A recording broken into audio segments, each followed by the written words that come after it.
After a wild first race back in Austria last weekend, we travelled to Austria again for the Styrian Grand Prix, for F1's very own Groundhog Day, for teams to either repeat the successes of Part 1 or to make amends for last week's troubles.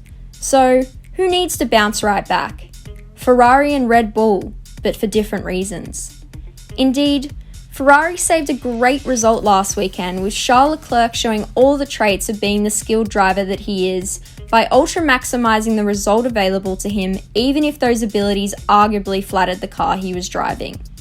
An aggressively frantic final few laps aside though, Ferrari were largely nowhere all weekend, even slipping down the pecking order as the weekend progressed as Racing Point and McLaren rose to the fore. While drivers were keen to point out that the SF1000 is draggy to explain its performance deficit, one can see that it, Alfa Romeo and Haas are all losing something significant in a straight line. Indeed, the more cynical among us can't help but feel that the draggy explanation is disguising a fundamental engine issue that can seemingly be traced back to the fuel flow irregularity Ferrari and the FIA have gone to some lengths not to disclose.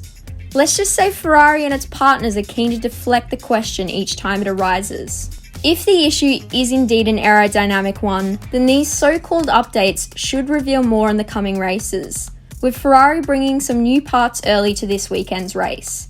However, its eagerness to stress they won't be the silver bullet to make them competitive means we can't help but feel there is something more serious at play.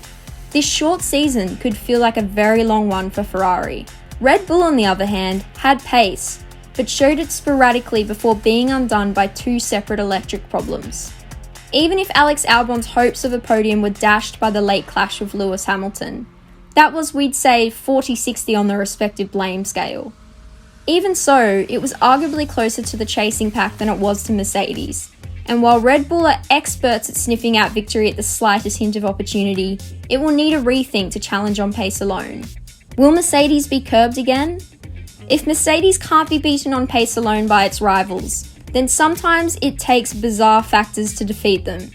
In this case, the curbs at the Red Bull ring. For all of Mercedes' exceptional engineering prowess, it's interesting that it was the tooth-edged rumble strips that caused them the biggest issues this weekend.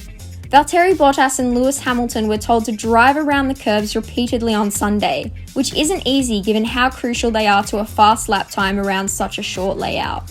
But is it the task of the team to manage those problems, or for F1 to ensure they don't create them? Indeed, while teams and drivers admit the curbs are rough in Austria, only Mercedes was shaking itself into a jive on Sunday. And on a calendar filled with runoff areas and turns that don't punish mistakes enough arguably, it created an interesting alternative dynamic to keep things interesting.